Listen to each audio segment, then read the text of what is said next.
Come on, girls, come on. I am a farmer and I grow crops, not grass. I grow a crop to feed my cows. Only thing I don't do is I don't have a mowing machine, I don't have a chopper, I don't have a blower, I don't have a silo. They do it all for me and say, Tom, we're full, we're good, we're going to get you 100 pounds of milk tonight.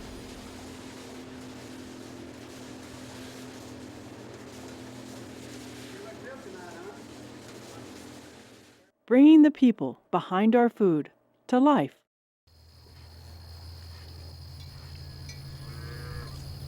Beginning of '87, I was in the procedure of bankruptcy. They were actually wanting me to sign the papers to release everything over and take the farm. And I knew the amount of money I owed, I would never be able to pay it in my entire life. I was denied a loan to buy seed and chemicals and chemical fertilizer. And so I was done for, and I knew it. My son and daughter had both left the farm because there was nothing left here. I had been the top producer and up in the top 10 always. And that was working beyond my facilities and abilities. So it was over for me. And then my cows actually, I say they got together and had a meeting and they just busted out and went over to an April pasture that was actually, I was going to plow and put into sorghum or whatever. It was clover and there was some wild oats and all, but it was just wild. I was so disgusted. I just throwed my hat down, stomped my hat, that's it, I quit. I am no longer a farmer. Those are not my cows. If they get out and get hit by a car, I don't know whose they are, but they're not mine. And that's the way I felt. So I went in the house and turned on the TV and it was the awfulest program I know I've ever seen. I don't remember the name of it, All My Money or Too Many Children or something other like that. But when I saw that, I said, that's the other side, Tom. And this is this side. Go back and get this thing, do whatever you got to do. Milk them till they come get you. So I milked them that night, and when they came in the barn that night, instead of being confined all day and night, they had a more of a pleasant odor about them. They'd been out in that clover and all that beautiful stuff. And the next morning when I milked, and we were up 200 pounds of milk. Now when you're the top producer in the state, and you've had 17 different items you put in your mixed ration to make milk, and they made 200 pounds more and you done nothing different, something happened. I went over in the pasture and I noticed they'd grazed the top half of the plant. Of those plants. I know as a farmer, I would have mowed that field and put it in hay. I would have mowed it at the ground and baled the whole thing. But they had only taken the top half of the plant. And I said, okay, girls, you can get back in there tomorrow and take the other half. And I put them back in there. We dropped a little bit of milk, and they didn't take the other half. They took half of the half. And so that really made me start thinking of what in the world. And so I led them into another pasture, and by that time, by a short period of time, a few days, I was up 500 pounds of milk. And they were going through everything on this farm, eating the top half. Then I ran some samples of the plants. I took the whole plant and the top half and the bottom half. I remember the top half was 22% protein, and the bottom half was like 6 or 8. So then I wanted to know what's the difference here, and I found out that this was lichen fiber, wood. And this is cellulose fiber. And cows don't make milk off of wood. At the time of April is when a plant comes freshly out of the ground. No matter what month, if it's just planted and it comes out of the ground, at that time it is the most nutritional of the time because it's cellulose fiber.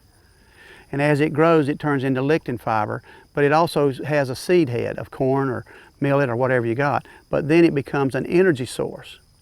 But protein has gone to nothing.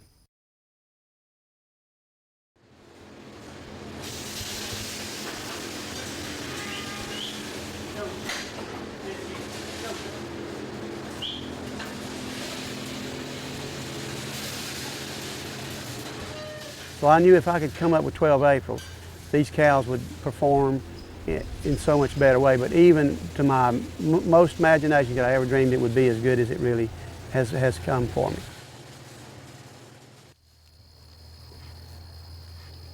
The 12 April system is a system different than conventional and different than grazing. It is a totally different system that you can develop, and you can't do it overnight, but you can develop it piece at a time. We have 100 acres here on the farm, and we have 70 acres in pasture, 20 acres in woods, We have 83 cows right now. We want to stay under 90 cows.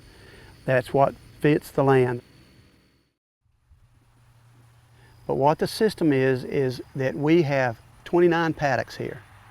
29 paddocks with 2.5 to 3.5 acres per paddock. And with that, we have something growing in every one of those paddocks that's different.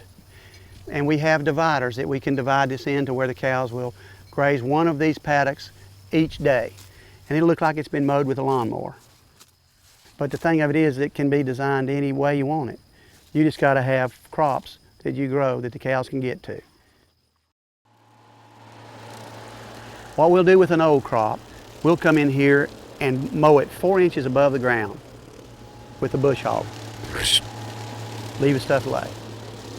Then in 5 days, we'll come back and bush hog it to the ground. And what's happened, I'll tell you the story.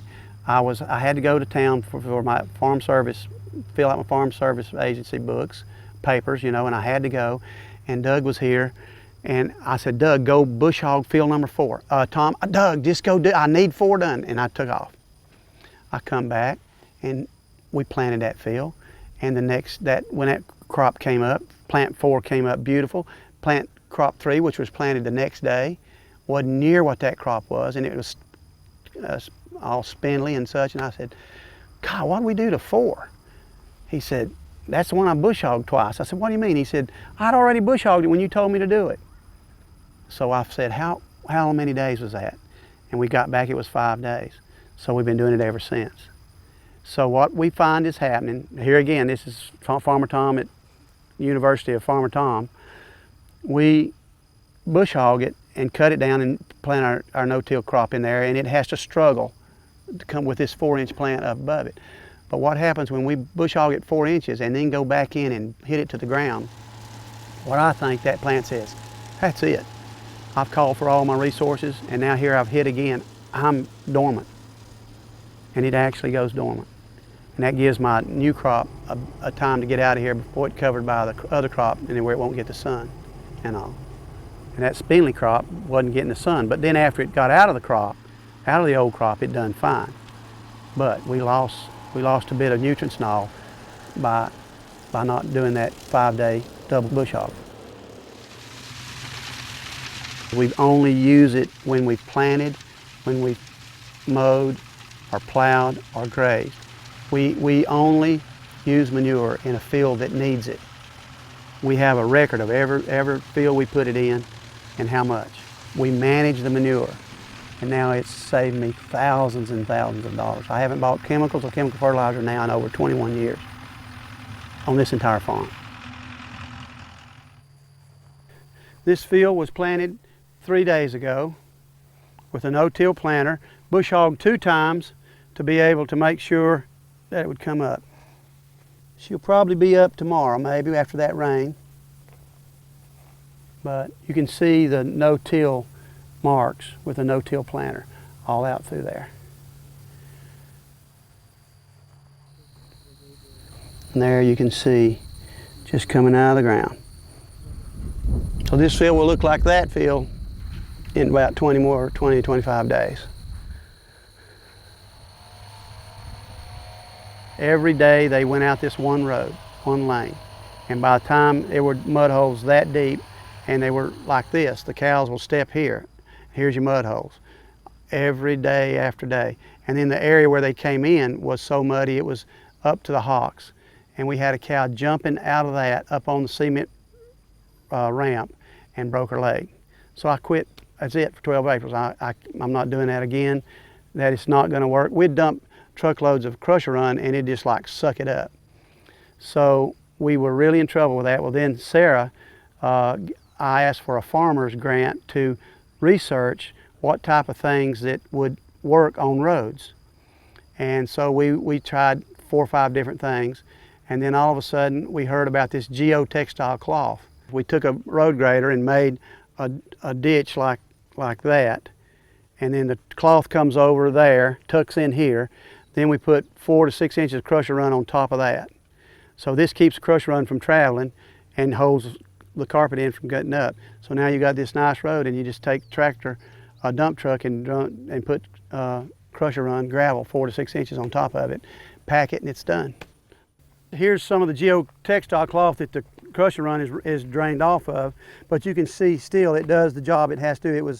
We had about 3/4 inch of rain last night, and no effect as far as the cows go. There'll be no effect to them at all. There's no mud to walk in. I think the variety that we have here, I truly feel the cows really do appreciate it, because they'll come into a field, and when it's a new field, it's like they broke their neck. They start grazing, and that's what I always say. Those cows, you see those cows' heads down, they're making money. Rotational grazing is this grass here. Those cows will eat that, but the protein level is low, and the nutritional value is low, so they won't have maybe 6 or 8 or 10,000 pound herd average, but they've cut their input cost. So they've done that.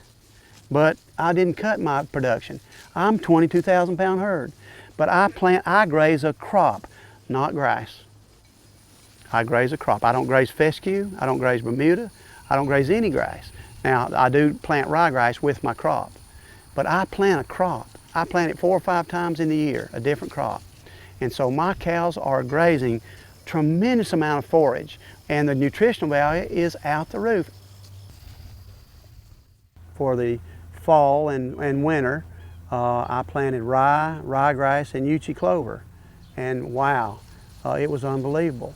And so as it would grow up knee high, and I would test it at like 22% protein or 18 or 23 or whatever, and so we have a period of time that would work.